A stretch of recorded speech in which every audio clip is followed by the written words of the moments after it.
বিশ্বনবী জনাবে মুহাম্মদ রাসূলুল্লাহ সাল্লাল্লাহু তাআলা আলাইহি ওয়াসাল্লাম, বিশ্বনবী জনাবে মুহাম্মদ রাসূলুল্লাহ সাল্লাল্লাহু আলাইহি ওয়াসাল্লামের চরম দুশ্মন, সবথেকে বড় শত্রু আবু জেহেল ওহুদের মাঠে যুদ্ধ এসেছে।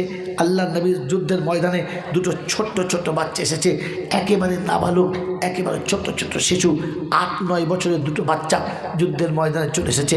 আমার আল্লাহওয়ালা ভাইরা, আল্লাহ রাসূল সাল্লাল্লাহু আলাইহি ওয়াসাল্লাম একজন সাহাবী দেখেন যে বাচ্চা দুটো যুদ্ধের সময় একটা সাইডে আড়াল জায়গাতে নিজেদেরকে লুকিয়ে নিয়ে চুপ করে বসে আছে, যেমন তাড়া খাওয়া কোনো প্রাণী নিজেকে আত্মরক্ষা করার জন্য গোপন জায়গাতে যেমন নিজে লুকিয়ে থাকে, বাচ্চা দুটো ওইরকম লুকিয়ে আছে আর মাঝে মাঝে মুখ বাড়াচ্ছে। আল্লাহ নবী সাহাবী বলেন, আমার দিকে খুব মায়া হলো, ভেতরে খুব তাড়া ছিল, এই বাচ্চা দুটো যে কেন আল্লাহ রাসূল নিয়ে এলেন। এই বাচ্চা দুটো ঘোড়ার টাপের তলাতে পড়লে পায়ের তলায় পদপিষ্ট হয়ে মারা যাবে, এদেরকে যে কেন রাসূল নিয়ে এলেন এই মনে মনে করছি। আমার চেহারা দেখে বুঝতে পেরেছে, ওর সঙ্গে সঙ্গে বাচ্চা দুটো বাড়ছে, বলছে চাচা একটু দাঁড়ান না। বলে কি? বলে চাচা আমরা দুজনে মদিনার মানুষ, আবু জেহেলকে আমরা চিনি না, আপনি আবু জেহেলকে আমাদের একটু চিনিয়ে দেবেন। এই ছোট্ট বাচ্চা দুটো দেখে সাহাবী অবাক হলেন আর বললেন, কেন, কি ব্যাপার? বললেন, আমরা আমাদের মায়ের কাছে শুনেছি সে নাকি আমার রাসূলকে গালি দেয়, সে নাকি আমার রাসূলের শ্বাস বন্ধ করে মারতে চেয়েছে, সে নাকি আমার রাসূলকে পাথরের আঘাত করেছে। তাই আমরা দুজনে মায়ের কাছে প্রতিজ্ঞা করে এসেছি, আমরা দুজনে মায়ের কাছে প্রতিজ্ঞা করে এসেছি, হয় ওকে দুনিয়া ছাড়া করে আসব, আর তা নাহলে আমরা দুনিয়া ছেড়ে চলে যাব, ওকে বাঁচিয়ে রেখে আসব না। সাহাবী বলেন, আমার অবাক হলাম, আমি অবাক হলাম যে বাচ্চা দুটোকে দেখে মায়া লাগছিল, যেটা মনে হয় প্রাণ হারাবে। এখন তো মনে হচ্ছে বাচ্চা দুটো শুধু বাচ্চা নয়, এ তো যেন একেবারে কি অগ্নিকুণ্ড মনে হচ্ছে, এদের এত তেজ। তো বলছে কেন চিনো না? বললেন না। বললে তাহলে দেখো, ওই যে যুদ্ধের ময়দানে এই যে সামনে দিয়ে ছুটে আসছে একজন, যার শরীরটা সব থেকে লম্বা বেশি, যার ঘোড়াটা সব থেকে উঁচু বেশি, যার তরবারিটা সব থেকে বড়, যার মাথার টোপরটা অনেক বড়, ওটা হচ্ছে আবু জেহেল। সাহাবী বলেন, আমার বলতে দেরি আর ইশারা করতে দেরি, বাচ্চা দুটো বাজ পাখির মতো ঝাঁপিয়ে পড়লেন, ছুটে কাছে চলে গেছেন। এইখানে নোক্তাটা আমি বলার জন্য আজকে শেষ কথা শোনাচ্ছি। মেরে মোহতরম দোস্ত বুজুর্গ, এই বাচ্চা দুটো চলে গেছে, যুদ্ধের ময়দানে কি লাগে? যুদ্ধের ময়দানে হাতে কি লাগে? ঢাল এবং তলোয়ার, লোহার পোশাক। বাচ্চা দুটোর গায়ে লোহার পোশাক নেই, হাতে ঢাল ও তলোয়ার নেই, খালি গায়ে হাতে দুটো শুকনো খেজুরের ডাল, এই দুটো নিয়ে গেছে। যুদ্ধের ময়দানে খেজুরের ডালের কোনো দাম আছে? দাম আছে না। ওই বাচ্চা দুটো নিয়ে গেছে। কোথায় পেয়েছে? যখন যুদ্ধের ময়দানে মা পাঠাচ্ছে, তো বাচ্চা দুটো বলেছে, মা আমাদের জন্য কিছু ঢালের তরবারির ব্যবস্থা করো, আমরা যুদ্ধে যাব, তরবারির ব্যবস্থা করো। তো মা দুটো শুকনো খেজুরের ডাল দিয়ে বলেছে, যা এ দুটো নিয়ে যা। বললে, মা এই দুটো নিয়ে? বললে, শোন, কুত্তা পেটাতে এটাই যথেষ্ট, এর থেকে বড় তরবারি লাগে না, আমি দোয়া করছি তোরা যা। এই বাচ্চা দুটো কার দোয়া নিয়ে গেছে? কার দোয়া নিয়ে? মায়ের দোয়া নিয়ে। আমরা জীবনের রাস্তায় বার হলে কার দোয়া নেই? হ্যাঁ, বাবাজির দোয়া, মল সাহেবের দোয়া, হুজুরের দোয়া, খেজুরের দোয়া, তালশ্বাসের দোয়া, হ্যাঁ, শেষ দোয়া হচ্ছে বইয়ের দোয়া। দেখিস আমি যাচ্ছি, তুই দেখিস, একবারও মাকে বলে নাই। এই মায়ের দোয়া হলো সব থেকে বড় মোক্ষম জিনিস। এটা শোনার জন্য শোনাচ্ছিলাম যে নারী চিরকাল উপরে ছিল, আছে এবং থাকবে। মেরে মোহতরম দোস্তর বুজুর্গ, আল্লাহওয়ালা ভাইরা, মা দোয়া করে দুটো খেজুরের ডাল দিয়েছে। বাচ্চা ভরসা করে চলে এসেছে, কারণ জানে হাতে কি আছে জানি না, তবে মায়ের দোয়া সাথে আছে, দুশ্মন কিচ্ছু করতে পারবে না। এটা হচ্ছে বাচ্চাদের ধারণা। ছুটে চলে গেছে, যুদ্ধের ময়দানে ছুটে চলে গেছে, আবু জেহেলের কাছে চলে গেছে, গিয়ে দেখে আবু জেহেলের ঘোড়ার যেখানে পেট এদের মাথা সেখানে লাগে। তো যাদের মাথা ঘোড়ার পেটের তলাতে চলে গেছে ওরা উপরের লোকটাকে মারতে পারে না। প্রথম জিনিস। দ্বিতীয় জিনিস, ভুল ধরতে পারছেন না আমাকে? আমি এত বড় ভুল বলছি, ধরতে পারছেন না? একজন মানুষ দ্রুত গতিতে ঘোড়ার উপরে ছুটে যাচ্ছে, যে ঘোড়াটা দলের মধ্যে সব থেকে বড় এবং তেজি, ও ঘোড়ার উপরে ছুটে যাচ্ছে, এরা পায়ে ছুটে যাচ্ছে, ঘোড়াটাকে ধরলো কী করে? ধরতে পারছেন না? আমি বলেছি ভুল হলো ধরবেন, খালি জলটা শোনেন, খালি বোঝেন না। বক্তা যাই বলুক না কেন, আপনাকে ধরা দরকার।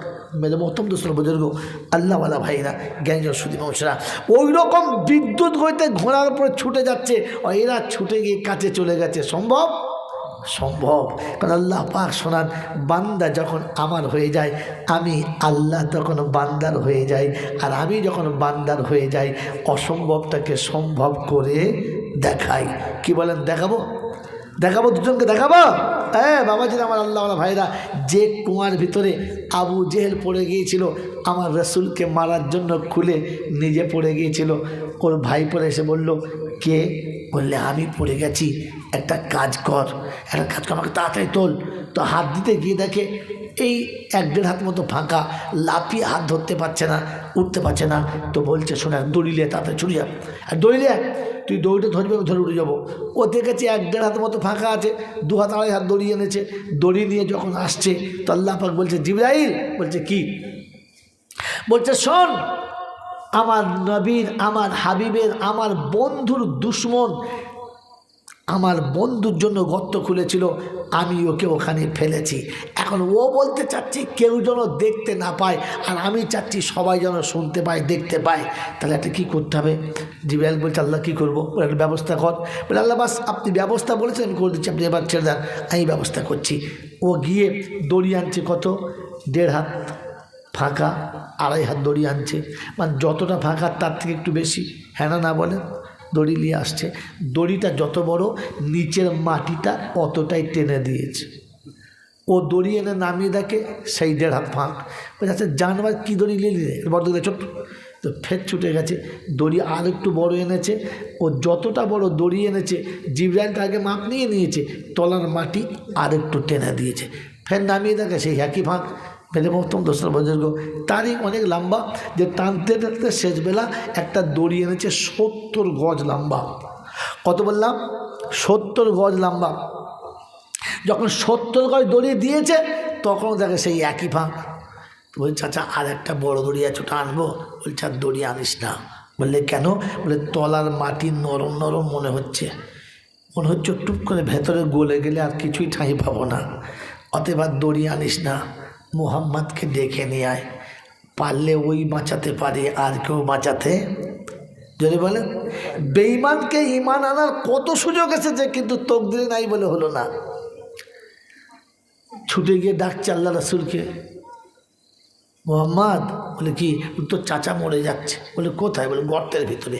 যেই বলেছে রাসূল তো বিদ্যুৎ গতিতে আসছে, আমার চাচা ছুটি আসছে। দেখে, হ্যাঁ সত্যি তো। বলে, চাচা এখানে কী করে পড়লে? বলছে, বাপ সে কথা অনেক দুঃখের কথা। বলে, কী করে পড়লে বলো না? বলছে, আমি নিজে পড়েছি। কত কে খুললে? বলে, চাচা। বলছে, আমি খুলেছি। কী জন্যে খুললে? বলে, তোকে মারবো বলে। আল্লাহ নবীর চোখ দুটো পানিতে ছলছল করছে। বলছে, চাচা গো, আমার জন্ম দেওয়া বাপ নেই, তোমাদেরকে বাপ বলি, তোমাদেরকে বাপের মতো সম্মান করি, চাচিমাদেরকে মা বলে মন ভরাই, আমার মা নেই। আমাকে মারার জন্য আপনি এতটা গর্ত খুলেছেন। আমাকে ভোর 3টের সময় এক জায়গায় দিতে হবে, তার লেগে আমি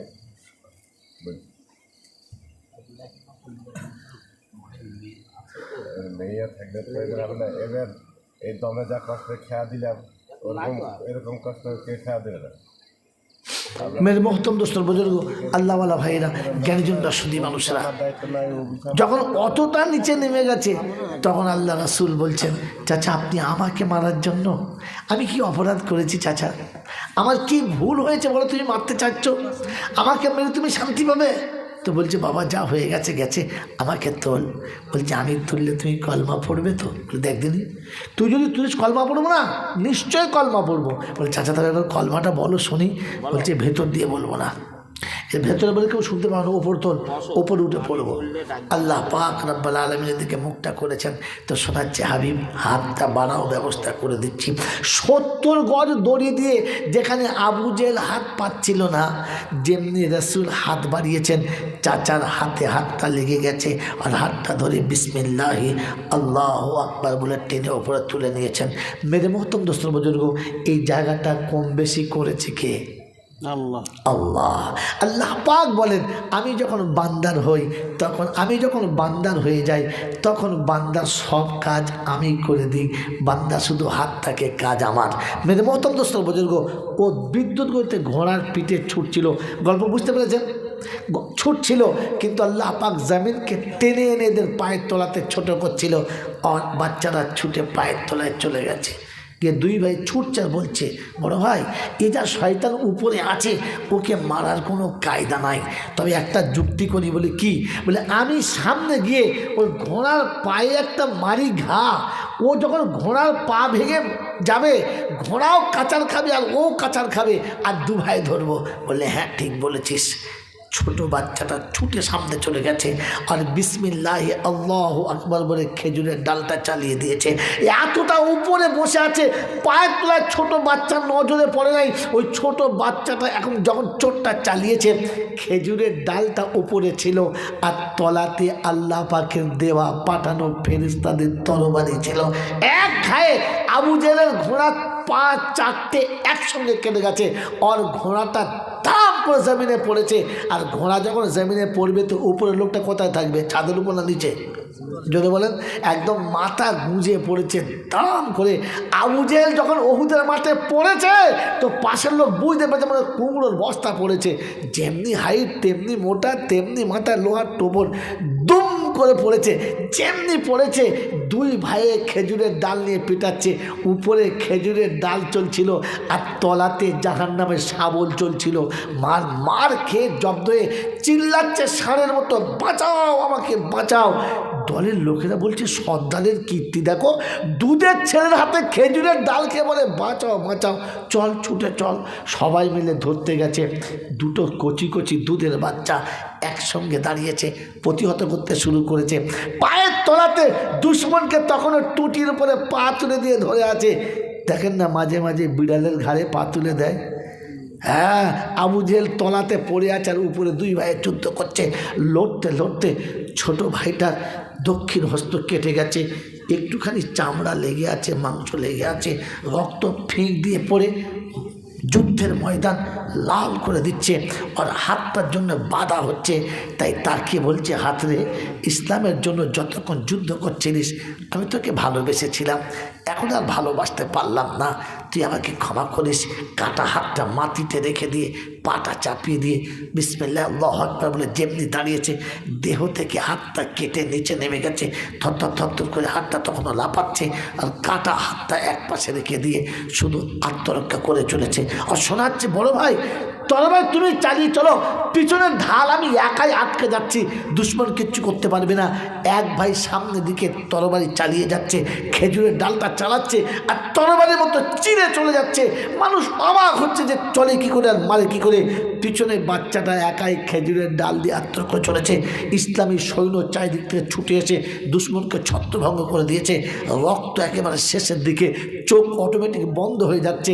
তাই যুদ্ধের শেষে বড় ভাইয়ের গলাটা ধরে বলছে, বড় ভাই মনে হয় মার কাছে আর ফিরে যাওয়া হলো না, তবে বাড়িতে গিয়ে মাকে বলে দিস যে মা, আমার নবীর দুশ্মনকে একেবারে জমিনে শুইয়ে দিয়ে এসেছি, আর তার পৃথিবীতে বাঁচিয়ে রেখে আসি নাই, যদি মরে যায় তো আমার তরফ থেকে সালামটা দিয়ে দিস, তোমরা আমার রসুলের কাছে নিয়ে যাও।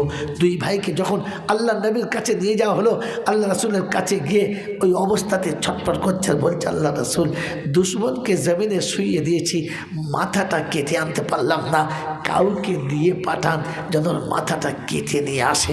আমার আল্লাহওয়ালা ভাইরা, জ্ঞানের জন্য সুধী মানুষরা, সেদিন এইরকম মা ছিল, এরকম মা ছিল, তবে এইরকম যুদ্ধেতে ওই রকম বাচ্চা পাঠানো সম্ভব ছিল। আজ আমাদের সেরকম মা নেই, তাই আমাদের ক্ষমতা থাকতেও আমাদের চলার মতো কোনো রাস্তা নেই। আল্লাহ পাক বেদবাড়িওয়ালাদের ভাগ্য ভালো করেছে যে এমন কারখানা করেছে যেখানে ওই রকম মা তৈরি হবে যে নিজের সন্তানকে দুশ্মনের বিপক্ষে যুদ্ধের ময়দানে পাঠাবে আর মাথায় হাত থেকে দোয়া করে বলবে, আল্লাহ বুকের অমূল্য সুধা পান করিয়ে যাদেরকে এত বড় করেছি আজ দিনের ডাক এসেছে, আমি তাদেরকে পাঠাচ্ছি। তাই এখান থেকে আমার মা তৈরি হবে যে মা তার সন্তানকে ইসলামের মুজাহিদ বানাবে।